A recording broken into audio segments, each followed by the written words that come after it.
자, 오늘 함께 은혜 나누실 말씀입니다. 로마서 8장 29절에 있는 말씀입니다. 신약성경 250페이지에 있습니다.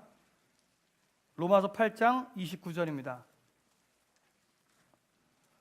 올해 우리에게 주시는 귀한 말씀으로 받고 우리 한 절이니까 한 목소리로 같이 합독하기를 원합니다. 자, 함께 읽습니다. 하나님이 미리 아신 자들을 또한 그 아들의 형상을 본받게 하기 위하여 미리 정하셨으니 이는 그로 많은 형제 중에서 맏아들이 되게 하려 하심이니라. 아멘.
오늘 아침에 하나님께서 우리에게 주신 말씀처럼 여러분을 축복하겠습니다. 모든 일에 우리를 사랑하시는 이로 말미암아 넉넉히 이기시는 새해가 되시기를 주님으로 축복합니다. 새해 복 많이 받으십시오. 오늘 어린이들과 함께 예배를 드리지만 새로운 시리즈가 시작됩니다. 이름하여 당신이 꼭 들어야 할 설교. 제목이 뭐라고요? 섭섭하게 저만 그 설교 들으면 되겠습니까? 제가 당신이 들어야 할 설교라 그러면 여러분은 뭐라고 말씀하셔야 되죠? 바로 그거죠. 자, 오늘부터 5주 동안 로마서 8장에 있는 말씀을 가지고 우리가 평생에 꼭 한 번은 들어야 할 설교에 대해서 여러분과 함께 은혜를 나누려고 합니다. 그 첫 번째 시간으로 오늘 말씀의 제목은 우리 베델교회의 표어처럼 예수를 살아내자, 예수를 살아내자라고 하는 제목으로 여러분과 은혜를 나누려고 합니다. 자, 오늘 여기 어린이들도 있고 또 어르신들도 있고 여러 성도님들이 모이셨는데 한번 묻겠습니다. 여러분은 교회에 왜 나오시나요? 자, 그럼 한번 이렇게 물어볼까요? 여러분은 왜 그리스도인이 되셨습니까?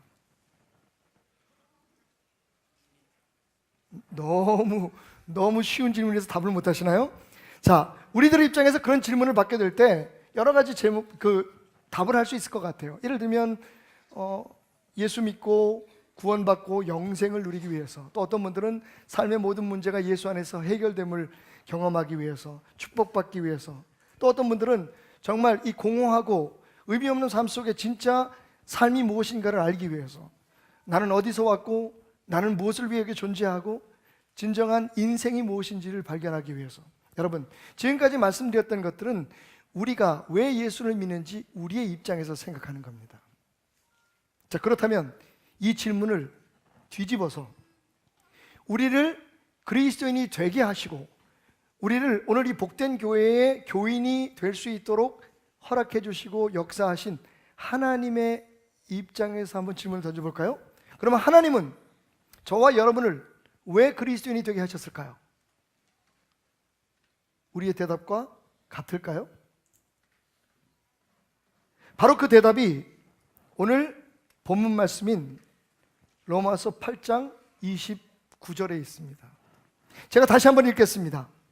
하나님이 미리 아신 자들을 또한 그 아들의 형상을 본받게 하기 위하여 미리 정하셨으니 이는 그로 많은 형제 중에서 맏아들이 되게 하려 하심이니라. 30절 읽겠습니다. 또 미리 정하신 그들을 부르시고 부르신 그들을 또한 의롭다 하시고 의롭다 하신 그들을 또한 영화롭게 하셨다. 하나님께서 우리를 부르신 목적이, 그리고 우리를 거룩하게 하시고 마침내 영광스러운 존재로 만들어 가시는 그 모든 과정의 끝이 뭐냐면 바로 그 아들의 형상을 본받게 하기 위해서. 우리 입장에서는요, 예수를 믿는 것에 대해서 여러 가지 이유들을 댈 수가 있어요. 그리고 우리는 그렇게 믿어왔습니다. 그런데 여러분, 신앙이란 우리 입장에서 하나님을 어떻게 믿어드리냐는 게 아니라 하나님께서 우리에게 어떻게 믿기를 원하시냐는 데에 기반을 두고 가져야 하는 것이기 때문입니다.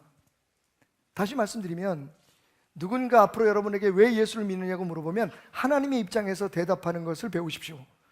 당신을 부르신 이유, 예수가 십자가에 죽은 이유, 그 이전에 예수님께서 육신으로 오셔서 우리의 죄를 대속하시기 위해서 십자가에 피 흘리시고, 그리고 지금도 살아서 우리 안에 성령님으로 역사하시는 모든 이유, 심지어는 하나님의 보좌 우편에서 우리를 위해서 매일매일 중보하는 이유, 그 이유는 한 가지입니다. 단 한 가지.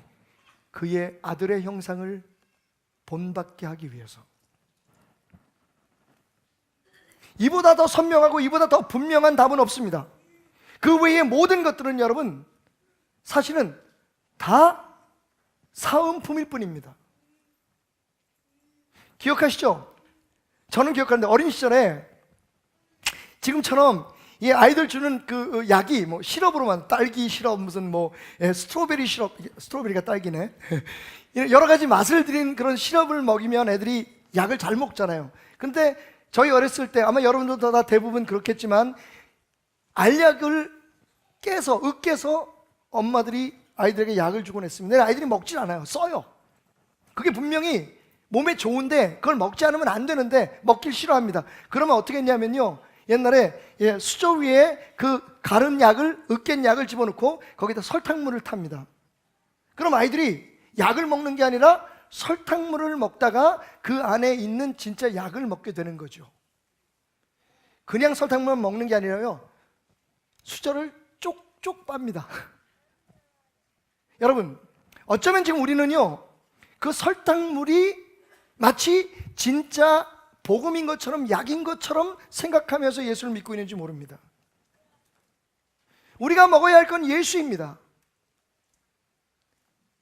우리가 예수를 믿는 진정한 목적은 잃어버렸던, 깨어졌던 하나님의 형상을 회복하는 것인데, 그것이 바로 예수 안에서 성취되는 축복인 것을 믿으시기 바랍니다. For those God foreknew, He also predestined to be conformed to the likeness of His Son, that He might be the firstborn among many brothers. To be conformed to the likeness of His Son. To be conformed. 무슨 뜻입니까? 똑같이 된다는 겁니다. 동일시 된다는 것을 뜻합니다. 그리고로는요, 심모르푸스, 신이라고 하는, with라고 하는, with라고 하는, 함께라고 하는 말과 모르푸스,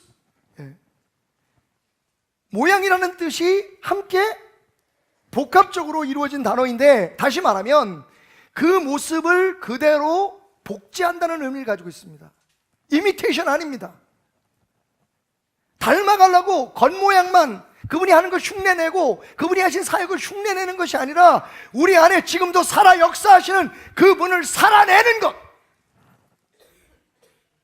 우리의 삶을 통해서 그분이 불현듯 나타나시는 것, 그분의 능력이, 그분의 사랑이, 그분의 은혜가, 그분의 관세가, 그분의 은총이 우리의 삶을 통해서 흘러나오는 것, 사라져 나오는 것, 투사되는 것, 바로 그것을 위해서 주님은 우리를 부르셨습니다. 오늘 성경을 보면 32절에 이런 말씀이 있습니다. 자기 아들을 아끼지 아니하시고 우리 모든 사람을 위하여 내주신 이가 어찌 그 아들과 함께 모든 것을 우리에게 주시지 아니하겠느냐. 오늘 아침에도 말씀드렸지만 하나님에게 있어서 그 아들만큼 귀한 것은 없습니다. 다시 말하면 줄 것 다 줬다는 겁니다. 그 외의 모든 것들은 덤이라는 겁니다. 여러분, 우리가 누리고 있는 그 따위 돈, 그 따위 명예 중요합니다. 세상을 살면서 없어서는 안 될 것이고 하나님 안에서 우리에게 보장된 것이지만, 주실 모든 것에, 아끼지 않고 은사를 주실 모든 것에 포함된 것이지만, 여러분, 그것이 원래 하나님이 우리에게 주시기를 원하시는 것이 아닙니다. 정말 하나님이 주시기를 원하시는 것은 예수 그리스도십니다. 그리고 그 예수 그리스도의 형상을 우리의 삶 속에서 우리가 나타내는 것, 그것이 하나님의 부르심의 목적입니다. 자, 그런데 하나님은 이런 목적을 세우시고 그 목적을 향해서 우리의 삶을 지금 끌어가고 계십니다. 행복한 순간이나 불행한 순간이나 하나님을 믿고 하나님 앞에 인도함을 받는 모든 순간에 그 길이 진흙탕 길이나 마른 길이나 홍해 길이나 호렙산을 넘는 길이나 여러분 어떠한 길일지라도 하나님은요 단 한 가지 그 목적, 우리의 삶 속에서 예수 그리스도의 형상을 살아내게 하기 위해서, 그분의 모습을 나타내게 하기 위해서, 그분의 성품을 살아서 내게 하기 위해서 우리를 이끌고 계십니다. 그 말씀이 그동안 우리가 부분적으로 알고 있었던 28절의 말씀인 듯합니다. 28절 읽겠습니다. 우리가 알거니와 하나님을 사랑하는 자 곧 그 뜻대로 부르심을 입은 자들에게는 모든 것이 합력하여 선을 이룬다. 아멘. 여러분, 우리는요 그동안 이 말씀조차도 사은품의 기준으로 생각했어요.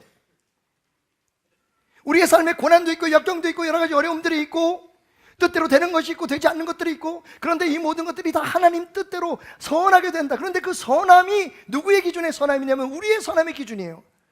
내가 부유하게 되고 내가 편안하게 되고 내 이름이 높아지고 내 자녀들이 잘 되고, 여러분 우리는 이 말씀 앞에 그렇게 아멘했습니다. 완전히 우리의 관점에서 하나님 내 안에 선을 이루소서, 저 이 고난 이길 수 있습니다. 이 여러 가지 일들을 우리가 이겨낼 수 있습니다. 왜냐하면 마침내 하나님께서 우리의 삶에 내가 원하는 것을 이루어 주실 줄 믿기 때문입니다. 여러분, 우리의 입장에서 그동안 바라봤던 선은요 우리의 소망, 우리의 뜻이 이루어지는 겁니다. 그런데 여러분, 그 다음 절을 중심으로 해서, 그 다음 절을 돋보기로 해서 그 주변에 있는 다른 말씀들을 들여다보면 이야기는 달라집니다. 다른 말로 말씀드리면 하나님의 포인트 오브 뷰에서, 하나님의 관점에서 이 말씀을 이해하면 어떻게 되는지 아십니까? 하나님께서 우리의 삶에 주시는 그것이 고난이든 아니면 행복한 일이든 우리가 생각하는 축복이든 아니면 부유함이든 궁핍함이든 모든 것들은 사실 무엇을 위해서 하나님께서 우리를 이끌고 가고 계신다는 것에 대한 증거요 현상입니까? 바로 예수 그리스도의 형상을 본받게 하기 위해서 이루어지는 일들이라는 겁니다. 재밌는 건요, 아니 신기하다고 표현하는 게 맞을까요? 그동안 기독교 역사 속에, 이 인류 역사 속에 많은 레포메이션이 있었습니다. 개혁이 있었죠. 올해가 마틴 루터가 종교개혁을 한 지 500년 했는 해, 500년 되는 기념해예요. 그래서 교계마다 혹은 뭐 세계 여러 교회들이 많은 행사들을 하고 있는데, 여러분 저는요 오늘 우리가 함께 나누는 꼭 내가 들어야 될 이 설교를 듣는 것만큼 더 중요한 기념은 없을 거라고 생각합니다. 다시 말하면 기독교의 핵심으로 돌아가는 겁니다. 모든 걸 다 드러내고요, 모든 걸 다 드러내고, 어떤 신학자가 얘기한 것처럼 성경이 다 불에 타도 로마서 한 권만 남아있다면 우리 모두는 구원을 받을 수 있을 것이다.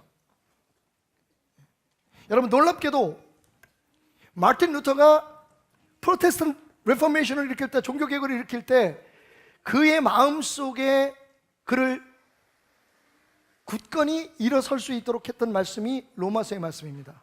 의인은 믿음으로 말미암아 살리라. 그 후에 여러분, 우리가 알고 있는 청교도 개혁이 일어났을 때 크로멜이라고 하는 사람이 청교도 개혁을 일으킬 때에 붙들었던 말씀이 로마서 말씀입니다.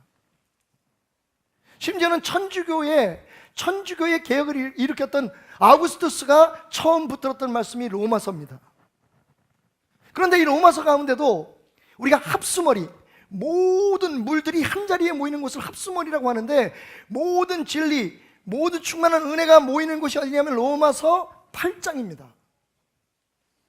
자, 이 8장을 합수머리라고 하면 그 합수머리의 가장 중심에 있는 말씀이 뭐냐? 저는 당당히 그 말씀이 8장 29절이라고 말합니다.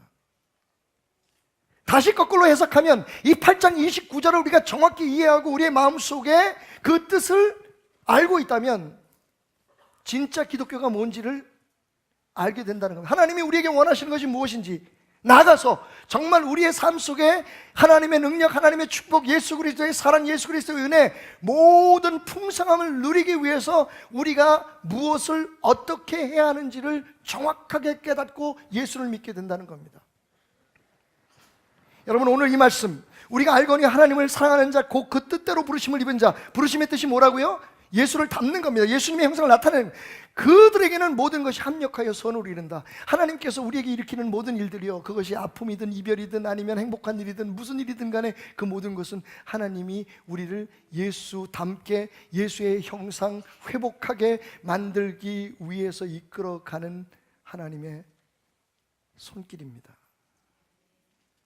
얼마 전에 어쩌다 어른이라는 프로그램에, 특집 프로그램에 혜민 스님이 나오셨어요. 스펙 죽입니다. 인물 좋습니다. 그런데 거기다가 이분이, 스님이, 저는 깜짝 놀랐어요. 하나님에 대해서 이야기하는데 어떤 사람이 질문을 했어요. 하나님에 대해서 이야기하는데 이렇게 얘기합니다. 하나님은 전지전능하지 않으십니까? 깜짝 놀랐어요. 이분이 지금 부처님 얘기를 하는 건지 여호와 하나님 얘기를 하는 건지, 근데 분명히 하나님을 얘기하는 것 같아. 아니면 약간 물타기를 하는 것 같았어요.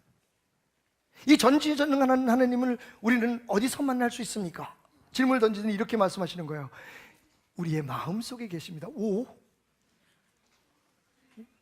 큰일이네. 얼굴도 잘생기고 하버드 대학 나오고 스펙까지 좋은 사람이 내가 해야 될 말을 대신하고 있어. 난 이제 망했다. 그런데 그 다음에 딱 들으니까 이분이 뭐라고 말씀하시냐면, 거기에 문제가 있었어요. 뭐라고 말씀하시냐면, 자, 그 하나님이 우리 안에 있는데 다 여러분 안에 있습니다. 여기까지는 우리 기독교 그 진리하고 별로 다른 게 없어요. 근데 뭐라고 얘기하냐면, 그런데 그 하나님이 어떤 모습으로 계시냐 하면 침묵으로 계십니다. 침묵하고 계신다는 거예요. 딱 쳤어. 그래서 당신이 나한테 안 되는 거야. 예? 여러분, 우리 하나님은 어떤 분이십니까? 역사하시는 하나님이십니다. 여러분, 심지어는요, 우리를 위해서 탄식하는 하나님이십니다. 살아서 침묵 속에 계시는 게 아니라 어찌하든지 우리가 우리의 삶 속에서 예수 그리스도의 형상을 본받게 하기 위해서 일하시고 계시고 기도하고 계시고 우리의 삶의 여러 가지 방법으로 우리를 이끌고 계시는 분이시라는 거예요. 여기서 속으면 안 됩니다. 여러분, 다른 종교도 다 자신들의 신을 믿고 자신들의 믿음이 있어요. 만약에 우리가 이 사실 하나에 대해서 타협을 하게 된다면 기독교 꼭 믿어야 될 이유 없습니다. 다른 종교하고 다를 게 없습니다. 그래서 불교는 기독교를 용납하고 천주교도 다른 종교들을 수용할 수 있는 겁니다. 그런데 우리는 안 됩니다. 왜? 다른 종교에는 절대로 없는, 우리가 불림을 받은 목적, 우리가 그리스도인이 된 목적, 우리를 위해서 예수가 십자가에 죽기까지 사랑하신 그 목적이 바로 예수 그리스도의 형상, 깨어져 버린, 잃어버린 하나님의 형상을 회복하게 하는 겁니다. 그 길이 어렵고 힘들지만, 그래서 하나님께서 그렇게 만들어가고 계시고 그렇게 이끌어가고 계시고, 여러분 기억하십시오. 하나님의 목표는 딱 한 곳에 고정되어 있습니다. 하나님의 목적은 딱 한 가지입니다. 내 아들의 형상을, 예수 그리스도의 형상을 본받아라.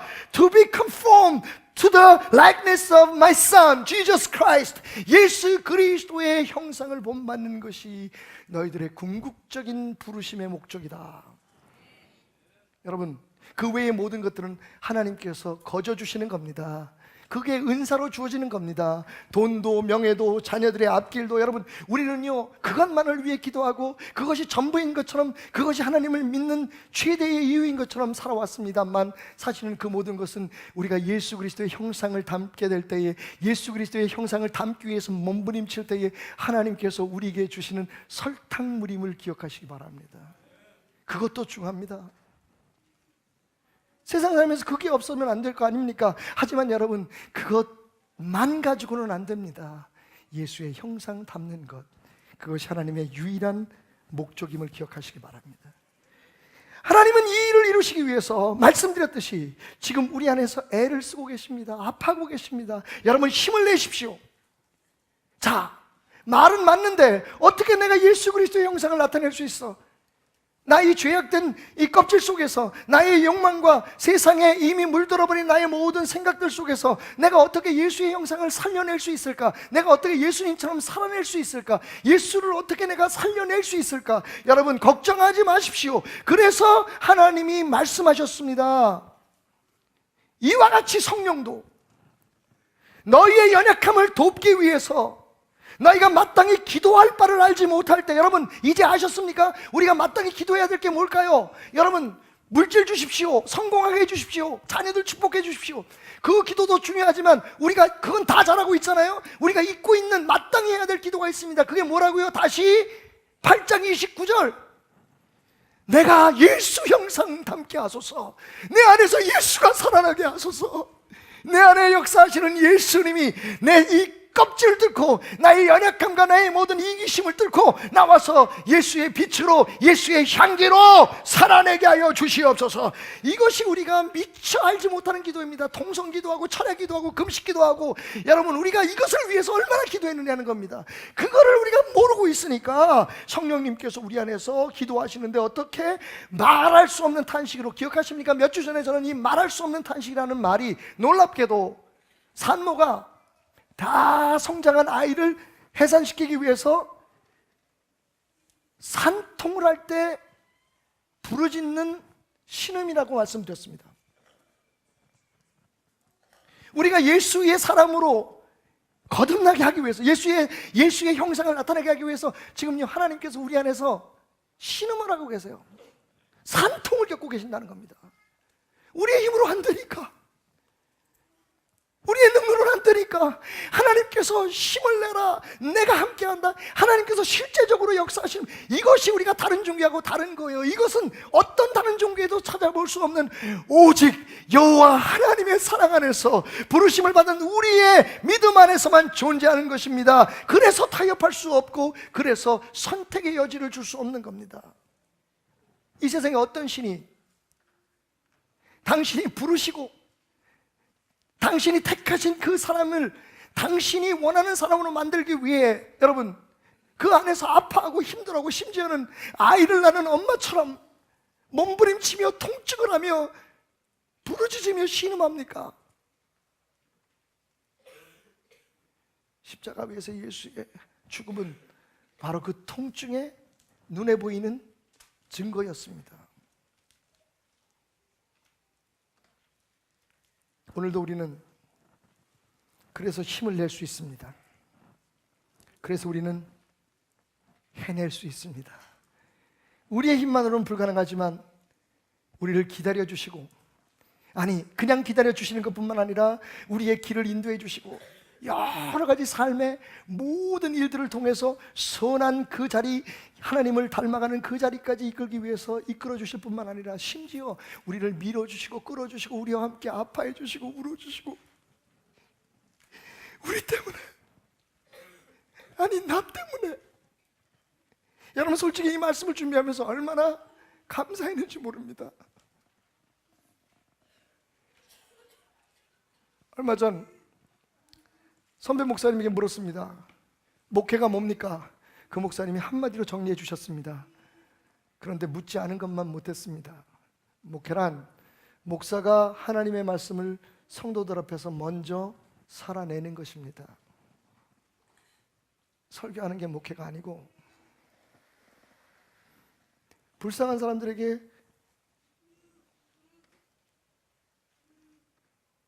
구제하는 게 전부가 아니고, 그 모든 것이 하나님의 말씀이기 때문에 그 하나님의 말씀을 앞서 살아내 보임으로 성도들이 따라오게 하는 것이 목회라고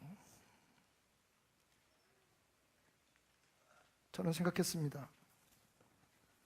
여러분, 그리스도인 가정의 자녀 교육이 뭘까요? 저는 오늘 말씀드립니다. 엄마 아빠가 먼저 하나님의 말씀을 살아내는 겁니다. 잔소리하고 어디 세미나 참석해서 배운 테크닉으로 아이들을 어떻게 다루고 어떻게 아이들을 가르칠 것인가를 고민하는 게 아니라, 하나님의 사람으로 하나님이 우리를 부르신 목적에 따라, 우리가 아비됨 어미됨의 목적에 따라 하나님의 말씀을 살아내려고 몸부림치고 그렇게 하는 모습을 자녀들에게 보여주는 것입니다. 그러면 크리스찬 CEO가 기업을 운영하는 데 있어서 해야 할 것은 무엇입니까? 바로 먼저 하나님의 경제적 원리와 하나님 나라의 축복의 법칙을 삶 속에서 실천하는 겁니다. 회사를 운영하는 데 실현하는 겁니다. 구현하는 겁니다. 그것이 크리스찬 가정, 크리스찬 목회, 크리스찬 사업가의 다른 점인 것입니다. 사랑하는 여러분, 이제 누군가 여러분들에게 묻는다면, 우리 어르신들부터 어린아이들까지 왜 교회에 나가냐고, 왜 예수를 믿느냐고 묻는다면 이렇게 대답하십시오. 예수 그리스도의 형상을 담기 위해서. 어쩌면 비웃음을 당할지 모릅니다. 아이고 당신이? 그러나 여러분, 당당하십시오. 하나님이 도우십니다. 우리 안에서 말할 수 없는 탄식으로 이 못난 사람을 하나님의 종되기 위해서 역사하셨던 그 하나님께서 여러분 안에도 지금 역사하고 계십니다. 여러분 보시기에 참으로 부끄러운 모습이 많은 저입니다. 하지만 저는 당당합니다. 오늘도 여러분 너무너무 기쁜 마음으로 이 자리에 섰습니다. 내가 아니라 하나님이 일하고 계시기 때문에.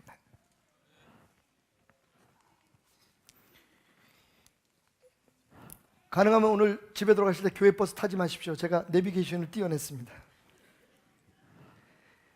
여러분, 이 내비게이션이 제 아내보다 좋은 점이 몇 가지 있습니다. 여보 미안해요.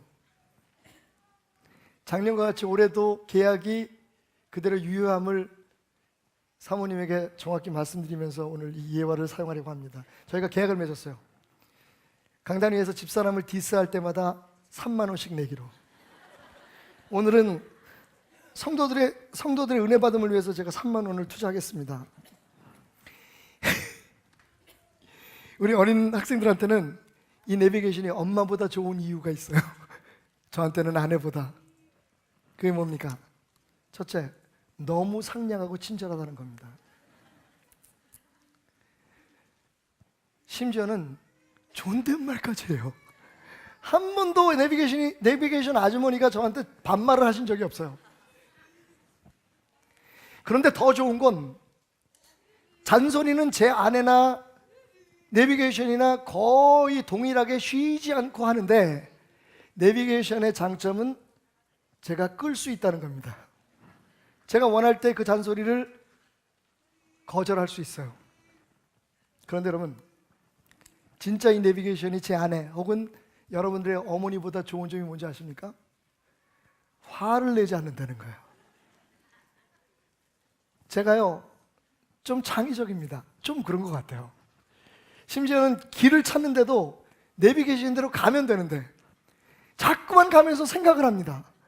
그래가지고 여기로 가면 빠를 것 같고 저기로 가면 빠를 것 같고. 제 아내가 옆에서 항상 얘기하죠. 여보 봐, 당신은 시키는 대로만 하면 되는데 당신은 항상 그래. 또 틀렸네. 아유, 내가 당신이 운전하는 차를 타는 게 아닌데, 내가 운전하는 건데.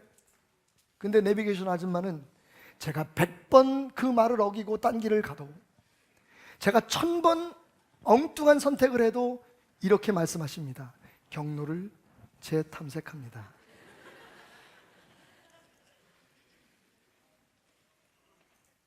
솔직히 저는 이러는 것 같았어요. 박 목사님, 괜찮아요. 어차피 저는 여러분에게 당신을 꼭 그 목적지에 데려다 줄 겁니다. 좀 돌아가는 거겠죠? 시간이 좀 더 걸리는 거겠죠? 하지만 분명히 저는 한 번도 당신이 설정한 그 목적지를 변경한 적이 없습니다. 포기하지 마세요. 여전히 저는 당신을 그 목적지에 인도하고 있답니다. 내비게이션이 좋은 건 이 못난 저를 향한, 항상 제 뜻대로 제 마음대로 길을 알면서도 엉뚱한 길을 가봐야만 뭔가 사는 것 같은 느낌을 갖는 저를 인도해 주시는 하나님을 보게 된다는 겁니다. 여러분, 종종 우리는 그렇게 얘기합니다. 하나님, 나한테 화나셨어요? 하나님 왜 그러세요? 왜 이렇게 힘들고 어려운 일들이 내 삶에 많나요? 하나님 왜 그러신가요? 어디 가셨나요? 여러분, 그 순간도 하나님은 우리에게 화를 내고 계시지 않습니다. 우리의 길을 인도하고 계시는 겁니다. 그래? 오늘도 너는 또 딴 길로 갔구나. 하지만 포기하지 마라, 테나마. 내가 너를 위해 말할 수 없는 탄식으로 네 안에서 지금 역사하고 있단다. 모든 일을 합하여 선을 이루는 나의 길로 너를 이끌고 있단다. 조금 시간이 더 걸리겠지?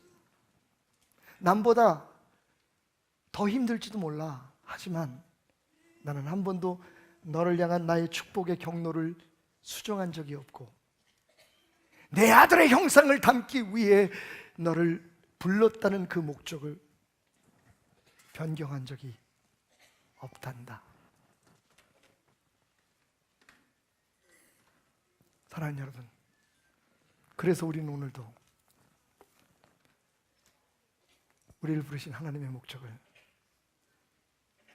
확실히 깨닫고 나아갈 수 있는 겁니다. 오늘 저는 이 설교를 꼭 여러분들께 하고 싶었습니다.